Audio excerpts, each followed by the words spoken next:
Good evening. Would everyone please rise for opening prayer, led by Alderwoman Stacey Gould. Almighty God, we ask for your blessing upon the members of this council as we assemble here in this chamber to conduct the ongoing business of our city. With your guidance, we will strive to ensure that all our decisions are for the common good, and your inspiration will instill respect, compassion, and thoughtfulness in all our deliberations. Give us the strength and wisdom to lead by example as the people's representatives, and that peace and harmony will mark all our proceedings and keep us faithful to the trust placed in us by the citizens of your community. Amen. Amen. Alderman Sam Browning, please. I pledge allegiance to the flag of the United States of America and to the republic for which it stands, one nation, under God, indivisible, with liberty and justice for all.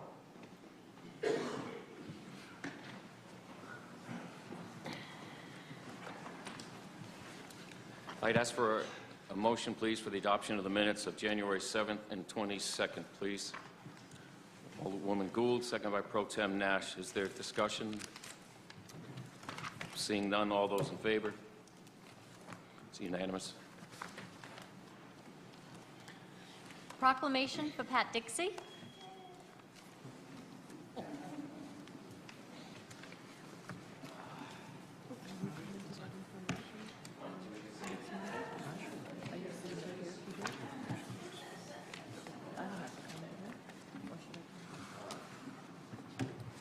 For those of you who are not aware, this lovely young lady has decided to retire and leave us, and we are very grateful for all your years of service here for the city and for all the people and families that you helped, but we're also very sad to see you go. In that light, I'd like to read this proclamation on your behalf. Whereas Patricia Dixie has worked for the City of Norwich on and off beginning in April of 1987, working at Rose City Senior Center as an employment specialist serving Norwich seniors, whereas Patricia Dixie was promoted to the position of Program Coordinator of the Norwich Works Program, assisting adults with education, job training opportunities, and employment, whereas Patricia Dixie took a leadership role in developing COOL, Careers of Our Life, assisting many youth develop pathways to careers, engage in mentorship programs, and work in fields which they held an interest. Whereas Patricia Dixie simultaneously coordinated the Summer Youth Employment Program, which provided work-based learning opportunities for youth ages 14 to 21 for the purpose of developing and practicing positive work habits and gaining exposure to the world of work for hundreds of students throughout her career. And whereas Patricia Dixie assisted the Human Resource Department developing a mentorship program to connect diverse youth with city department heads, to expose them to careers in municipal government, and to expose the department heads to working with youth from different cultures. And whereas Patricia Dixie worked extensively with Norwich high schools on ensuring that youth graduated from high school and went on to college, helping them to apply for financial aid, complete applications, and choose degrees. Now therefore, I, Mayor Peter Albert Nystrom, and Norwich City Council President Pro Tem Bill Nash, on behalf of the Norwich City Council and the citizens of the City of Norwich, do hereby thank Patricia Dixie for all her hard work and dedication on behalf of the City of Norwich, dated this 4th day of February 2019. Thank you so much, and we are going to miss you.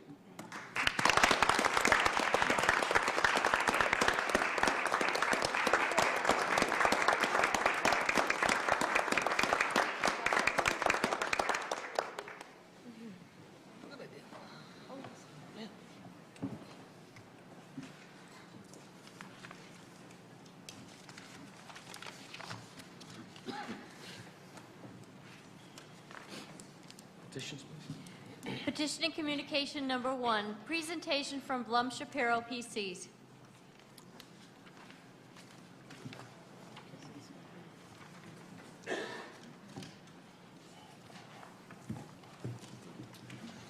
Good evening, everyone.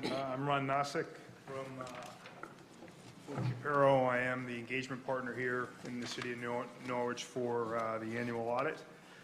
I believe you have a handout that I've put together in order to go through the summary of reporting results, as well as some financial highlights and other communications relative to the engagement that we performed.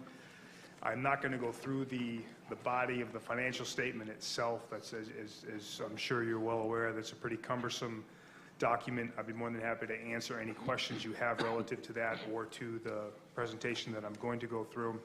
You can stop me midstream, or I'll address your questions at the end, whatever is acceptable to you. So I'll begin and try to move this along as quickly as I can so as not to take too much of your time.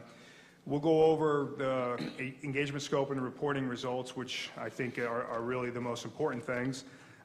Some financial highlights focusing primarily on fund-based financial statements, so your general fund and your proprietary funds, as well as some disclosures relative to the debt as of the end of the fiscal year, and then quickly go through just some required communications that we're required to report to you at the end of engagement.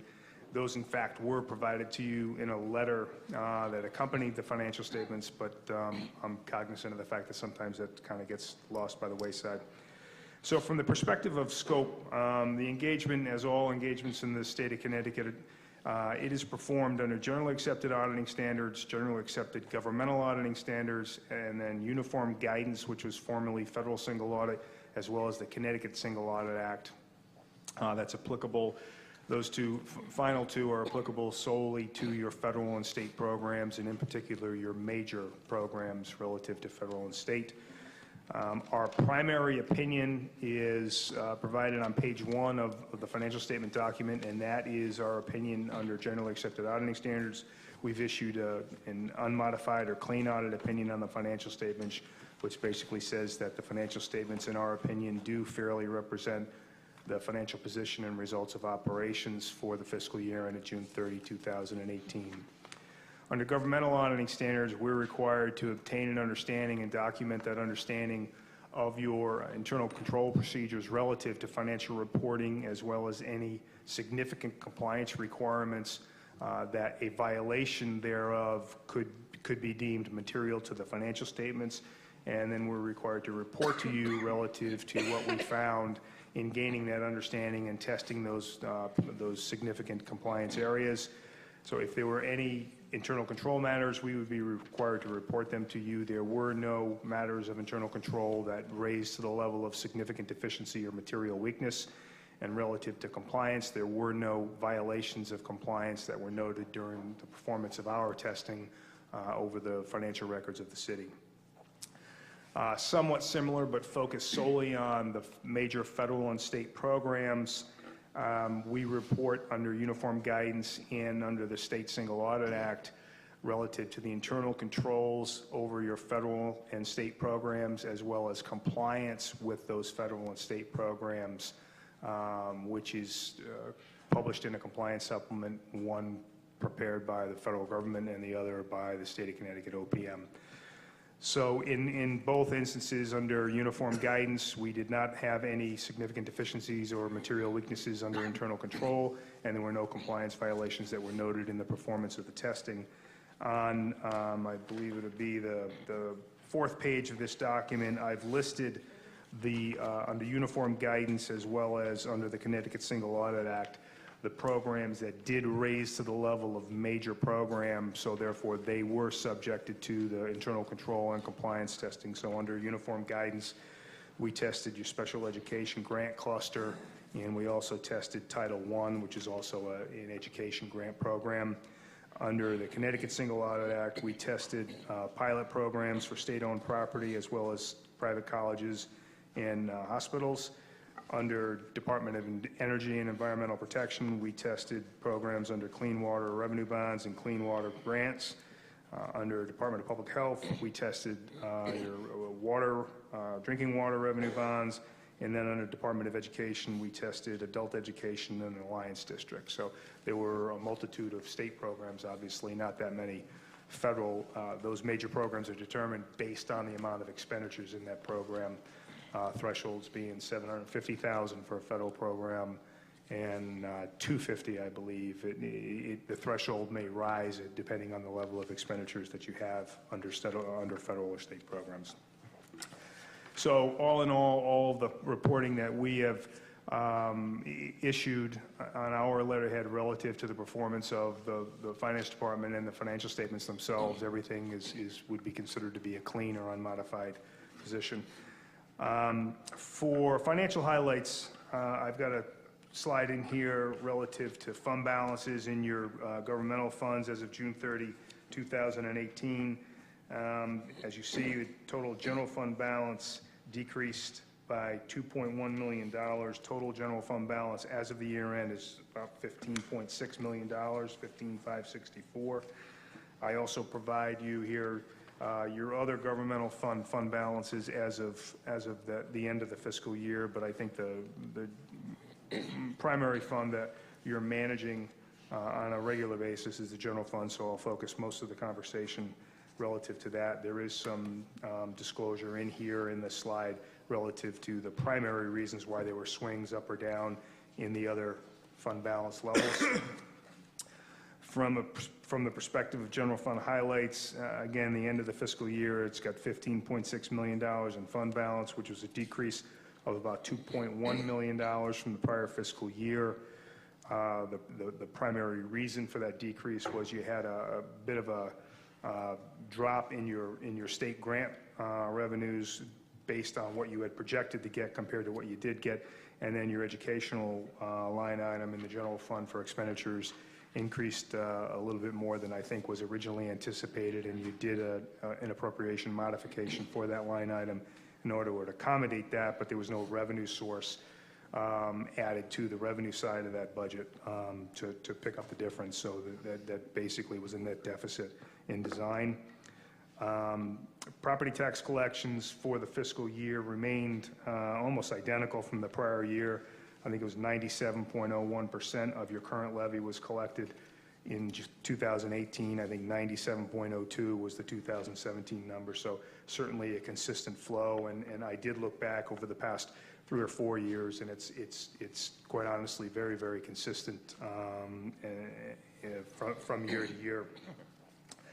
From a budgetary perspective, I've got 2 schedules in here. One is the budget versus actual for revenue in the general fund, and the other is the expenditures for the general fund. And if you look at the far right column, the variance, be it positive or negative, that's where you're going to see your swing relative to the revenue function that you had originally planned from a budget perspective in what the actual receipts were. So if you see in the third one down, intergovernmental revenues, that's your federal and state revenues, primarily state is the bulk of that, and you see you've got a negative variance of about $1.7 million. So as I mentioned earlier, that probably was the biggest attribute as to why the general fund balance was depleted a little bit during the fiscal year. I won't go through these line by line, but you can see there from a variance perspective where you collected more than anticipated and or less than anticipated. Flip to the appropriations for expenditures. The actual overall variance there was $100,000 to the positive. As you see, if you look in the budget columns, the original compared to the final is different. That is for the budget modifications that were made during the fiscal year.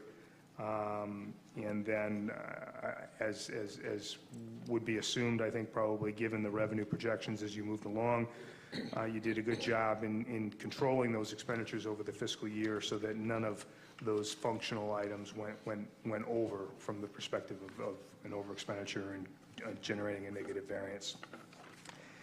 In your business type activities, the Department of Public Utilities, the net position of public utilities was $106.8 million at the end of the fiscal year as compared to about $102 million in the prior year.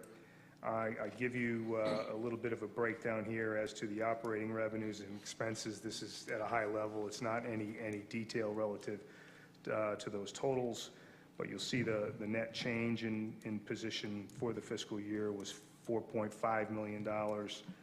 And most of that, if you look at it from the perspective of year over year, your revenue stream did increase a bit, and that drove most of that swing. Again, Going further into your business type activities, I'm just giving you the operating statement for your non-major business type activities. My focus here would be the third line item up from the bottom, your change in net position. So did the activity run a deficit or a surplus for the fiscal year? So as you can see, the golf course ran a deficit of about $107,000. Stadium Authority ran a deficit of $182,000. The ice rink ran a surplus of about $65,000. So I think that's a bit of a change, if memory serves me, relative to the ice rink. I think that that's still sitting in a deficit position, but it's obviously going in the right direction at this point in time. For your long-term debt, it's broken out between your governmental activities and then your business type activities. The two things I would kind of want to focus on here, relative to this, the biggest component obviously is bonds outstanding as of the end of the fiscal year, but that's all a predictable stream relative to the expenditures associated with the retirement of that debt. As you go down into the other categories, these are things that are a little, or can be a little more volatile. Most appropriate, most significantly, your pension liability and your OPEB liability, and I'm just going to really focus on those two as of, for the sake of this conversation. As you see under your governmental activities, because the pension is split between government and business type, as is your OPEB liability, you've got a pension liability of almost $76 million at June 30, 2018. But if you look at the flow of that statement, beginning balance to ending balance, that actually didn't move a whole heck of a lot. So what that would be indicative of is the market reacted the way your discount rate was set, and the contributions that you made were to the levels that your actuaries were recommending you make contributions. So, in a greater market year, you might see that drop down as long as your contributions are relatively close to what the actuaries are requiring you to make. If you look at the net OPEB liability, and we talked about this last year when I was here, this is a change. That beginning balance has been restated due to a GASB statement that came into effect during the June 30, 18 fiscal year. That was GASB Statement 75, which changed the liability measurement for OPEB from a funding-based liability to a true actuarial liability. So last year, and Josh, you can correct me if I'm wrong, but I think order of magnitude of that liability was around $5 million last year. The restatement sets that beginning balance at $40.529 million. So there was an enormous swing in your statement of net position, your government-wide statement relative to that liability.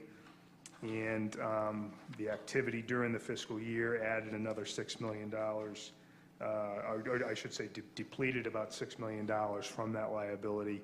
Again, most likely due to the level of contribution and the performance of the assets in the trust during the fiscal year. If you flip the page, this is your debt relative to the business type activities. Again, I would just focus on the two components I talked about. And again, the net pension liability opens up at $36.5 million for business type activities and actually decreased during the fiscal year. That would have to do to the same attributes that I discussed earlier as to why your business or your governmental type only climbed a little bit, as well as how the allocation works based on the number of employees and number of headcount over in utilities that are participating in the retirement program, and that may ebb and flow from year to year and just change the allocation.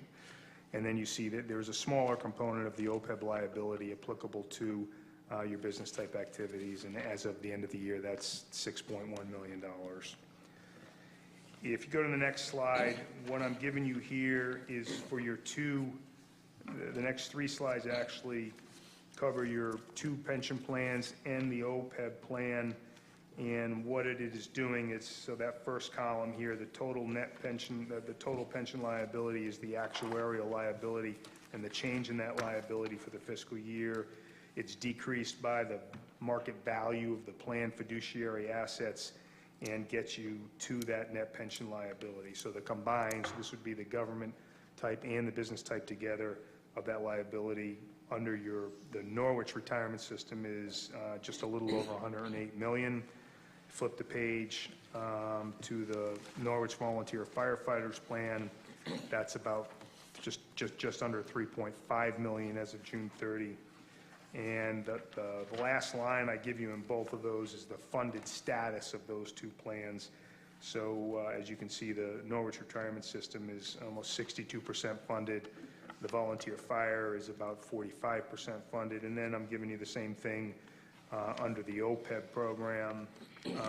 That is a little bit less. That is 31% funded. But there is a trust, and that trust is accumulating assets and performing within market conditions. So that's certainly beneficial to the overall liability as you move down the road. So those are all the financial highlights. I fully realize that's not a lot of information relative to the 170-page document that is the financial statements that are published. Again, I'd be more than happy to take any questions relative to those either this evening, or if you want to funnel them through the finance director, we'd be more than happy to get back to you on those, or come back to a subsequent meeting or workshop if need be. Again, the remainder of this is simply the required communications. I'm giving you some highlights as to what they're all about in here. I'm not going to read through them and take your time to do that. You have received a letter relative to these previously as well. But these are required under general accepted auditing standards and AICPA standards that we do communicate them to you. So I just want to make you aware of them. So that would be all the time I'll take unless you've got some questions. Thank you. Questions, members? Nope, you're off the hook. Okay, thank you very much. Thank you very much for your presentation. Number 2, letter of removal from the chairman of the Commission on City Plan regarding Jason Arndt. A motion, please, to accept the petition. Alderman Gould, second. Pro Tem Nash. Is there discussion? Seeing none, all those in favor? It's unanimous. Thank you. Number 3, letter of resignation of Daniel J. Dineska from the Commission on the City Plan.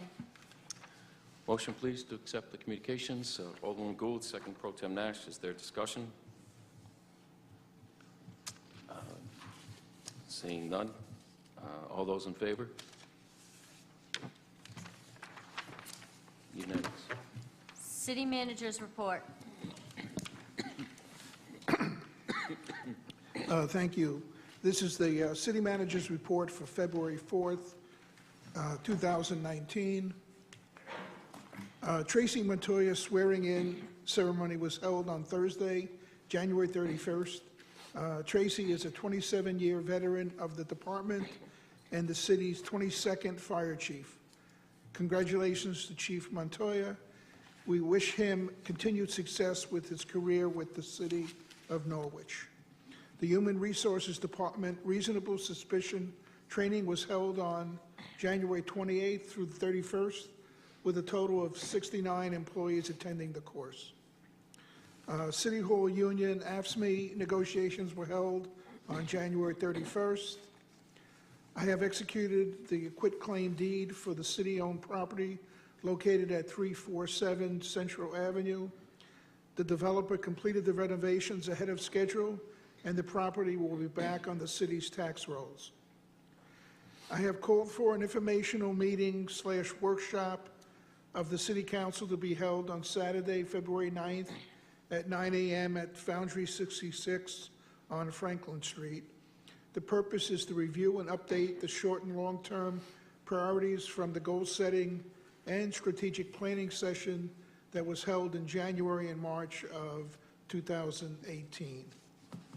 The city participated in the collection of non-perishable food for the staff and families that were not being paid at the U.S. Coast Guard due to the government shutdown.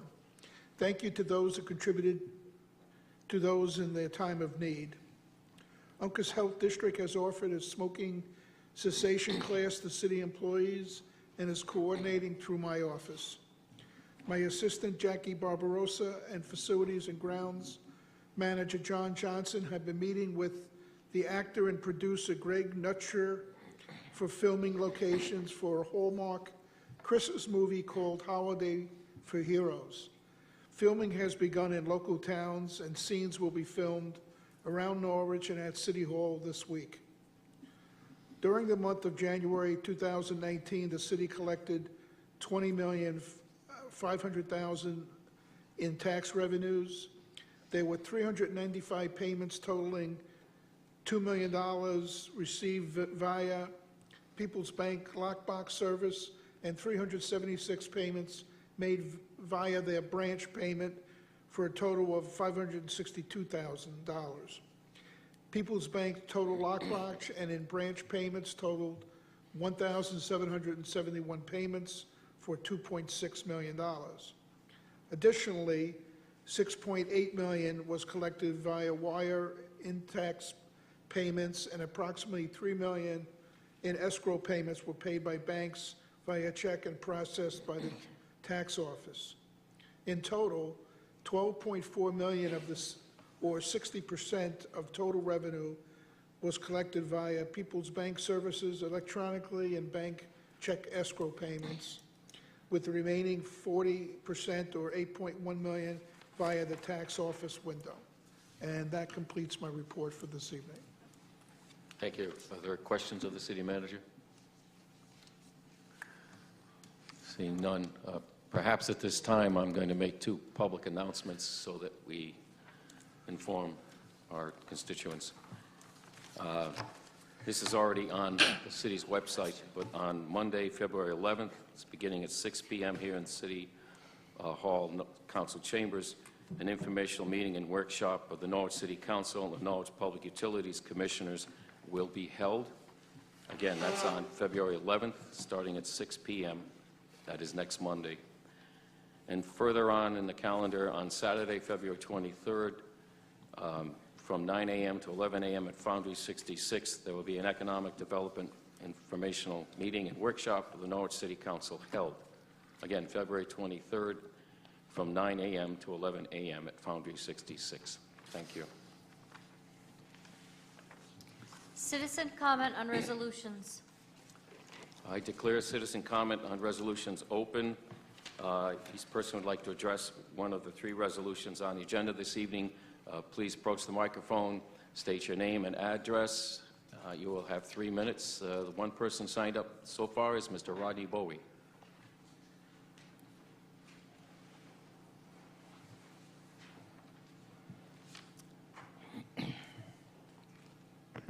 Good evening, Rodney Bowie, 62 Roosevelt Avenue. I am a former federal employee, and I could not understand why this item was even brought up for discussion. Not one single federal employee lost a dollar. Not one. Anyone that was declared essential personnel and worked right straight through the shutdown, they got paid. Those that got sent home got admin leave, guaranteed. Didn't lose one single cent. They got a vacation. Now, unless we're going to treat every person that gets laid off out here just like this, I see no reason at all for this particular piece of paper. None whatsoever. They lost no money at all. And most of these federal employees are smart enough to know things happen. And they get paid well.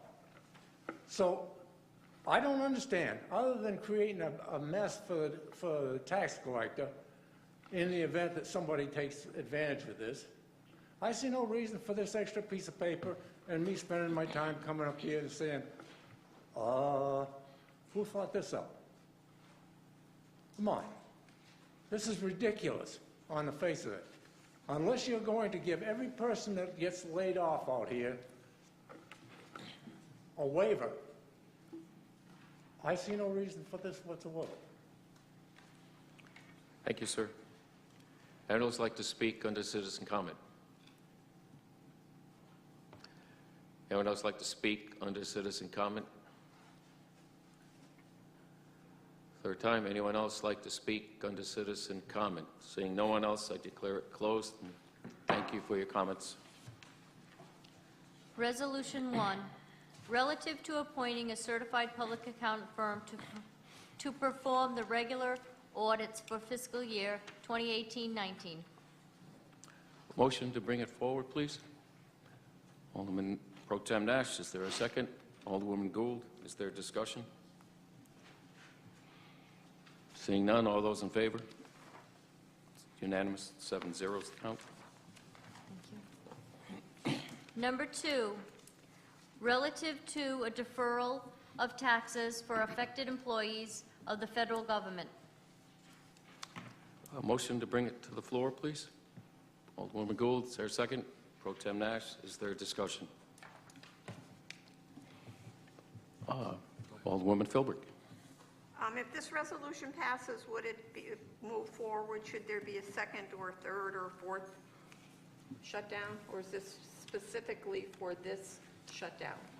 The definition that's in the statute that is the, on which this is based, defines shutdown to mean the federal fiscal year 2019 partial government shutdown that began on December 22nd, 2018. That has ended. The legislature might change that language subsequently if there's another shutdown, but right now it doesn't appear that that would match the situation of a shutdown occurring again. So I'd say this applies only to the initial shutdown, which has ended.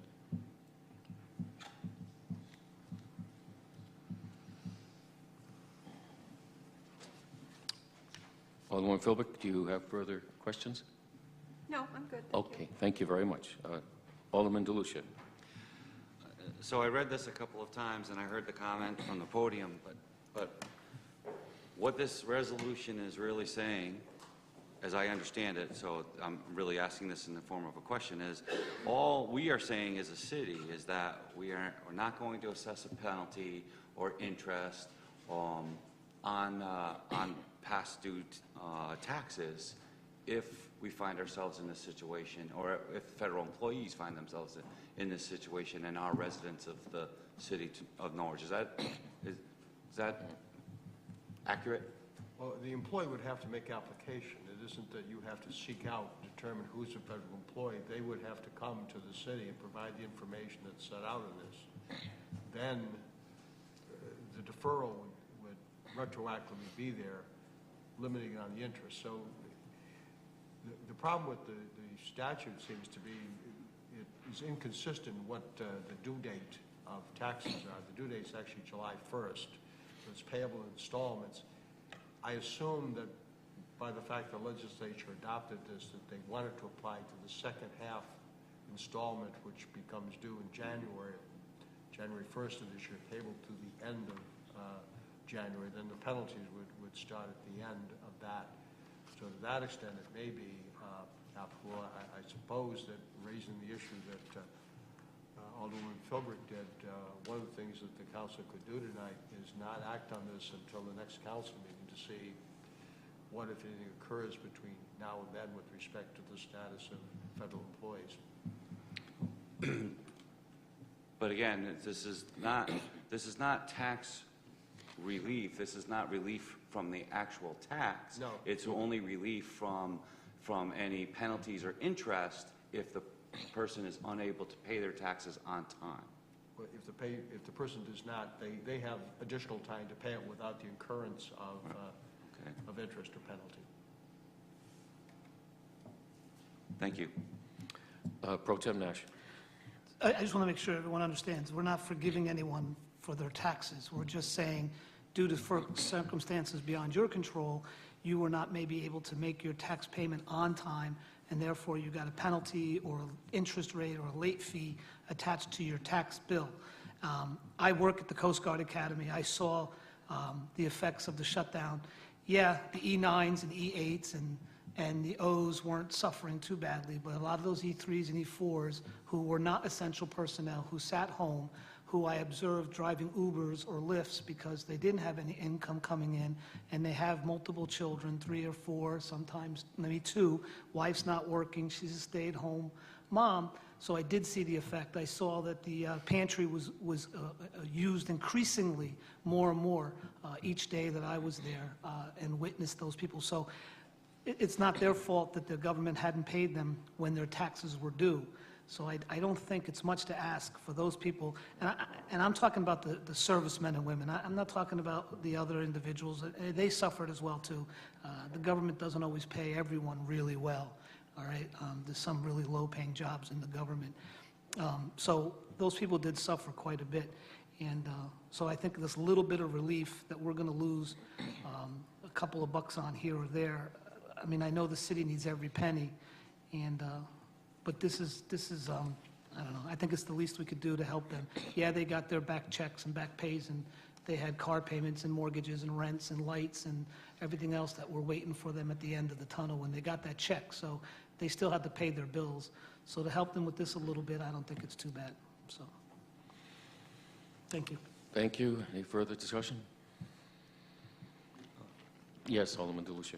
Actually, I have another question. So, because the shutdown was resolved before tax bills for January 1 were 30 days past due, there really shouldn't be anybody in this situation right now. When they come due on the 1st, there's a grace period through the end. Right. So whether this applies or not, it's most likely it doesn't, but it could, depending on how you define that due date. And you're starting off with the fact that it doesn't comport with the statutory interpretation of due to start with. So it's. So I wonder if we should. You'd have to. I think the legislative history of the act would be essential to interpret it in that context. Well, while I wholeheartedly, say that 10 times fast, agree with the empathy and the intent of this, I think it's a moot point, and I wonder if we shouldn't table this and see if we end up in another shutdown. Is that a motion? I'm not offering it as a motion at this time, but I would like Corporation Counsel to maybe give some guidance to that thought. Well, if you table it, has to be brought back by the end of the next meeting. Presumably, you'll have an answer to some aspects of the question in another week or so. And then if the state legislature doesn't amend the act to take into account the second possible shutdown, to say that it goes back to this date, it's hard to say whether they will or won't. I would think they would, but until they do, you can't say they have. So if the legislature amends, then we would just, if this passes, is voted on and passes tonight, then we might need to amend this, but it would remain in force. That's true, too. Thank you, Mr. Mayor. That's all I have. You're welcome. Yes, Alderman Browning. I'll make a motion to table this until the next meeting. I think postpone if you're going to the next meeting. Do you accept that as a friendly amendment, motion to postpone? Yes. Okay. Is there a second? Alderman DeLucia, second. Is there discussion on the motion to postpone?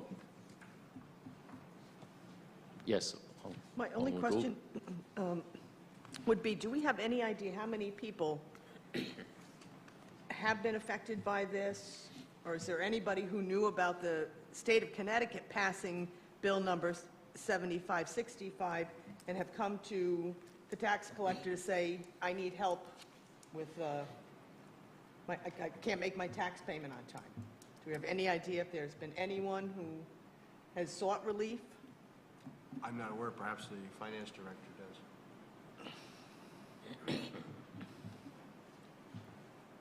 So this is just anecdotally, but I believe only one person inquired about deferring payment of taxes, and I believe that same individual actually paid his taxes before the end of the month. But, you know, there would likely be some people that this would help, but we can't really put our finger on how many or to what extent. The floor is yours. So my next question would be, if we table this, and somebody comes to tomorrow looking for relief because they were unable to pay their taxes on time, what happens to that person?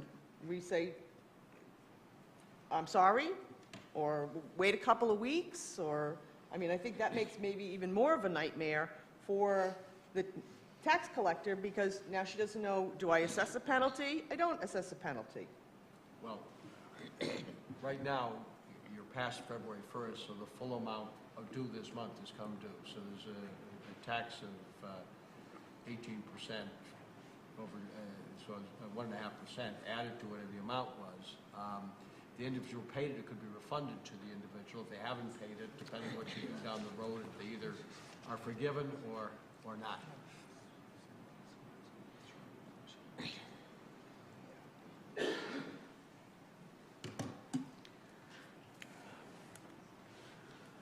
Alderwoman Gould. Delsek. Well, I think if our objective here was to help these people, then we should be trying to help them sooner rather than later. And I don't know what kind of nightmare it makes for the finance department.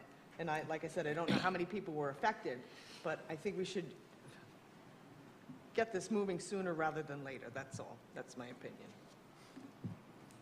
Yes, Alderman Browning. Upon consultation with my fellow councilmen, I would like to just withdraw my motion to postpone and just vote on this evening. The second is in agreement? Yes. Okay, the matter is withdrawn. The resolution is before us. Is there any further discussion? Seeing none. All those in favor of the resolution as offered? It's unanimous, 7-0. I hereby move pursuant to Connecticut General Statute, Section 1-200, subsection 6, that the members of the Norwich City Council go into an executive session for the purpose of discussing strategies and negotiations with respect to collective bargaining. The following shall be asked to participate during all or portions of this executive session at the request of the City Council: John Salamone, City Manager; Bridget Marks, Director of Human Resources; Josh Pothier, Finance Director; and Michael Driscoll, Corporation Counsel.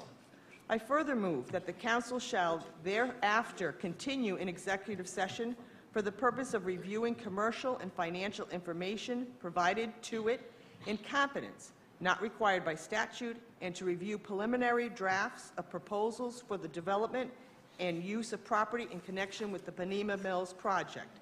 The Council, having determined that the public interest in withholding such preliminary drafts at this point clearly outweighs the public interest in disclosure, including avoiding the unintended disclosure of commercial and financial information given in confidence and not required to be publicly disclosed pursuant to provisions in Connecticut General Statute 1-210, subsection B, subsection 5, subsection B.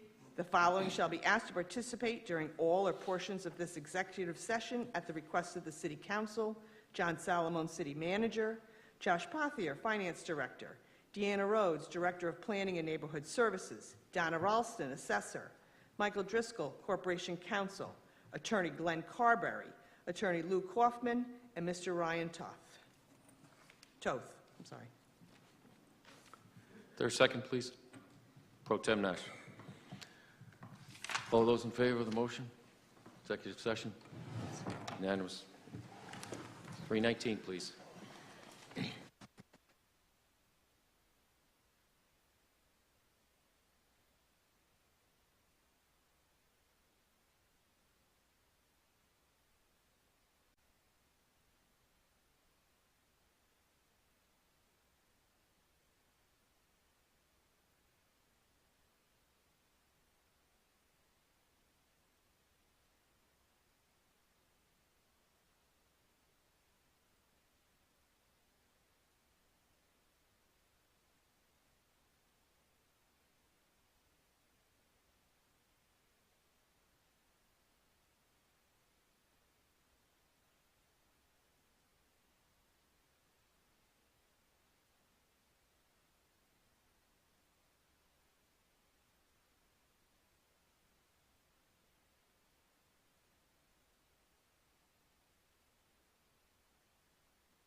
Council, come back to order. Could I have a motion, please, for us to return?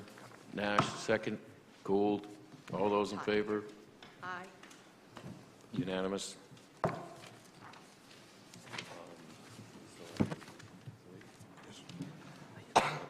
Let the record show no votes were taken during executive session. Could I have a motion, please, to bring Resolution 3 forward? Alderwoman Philbrick, and seconded by Alderwoman Gould. Is there discussion on Resolution 3? Seeing none, all those in favor? It's unanimous. The vote is 7-0 on Resolution 3.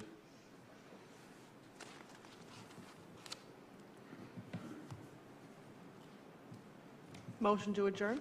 Second. Second, Alderman Nass. All those in favor? We are adjourned.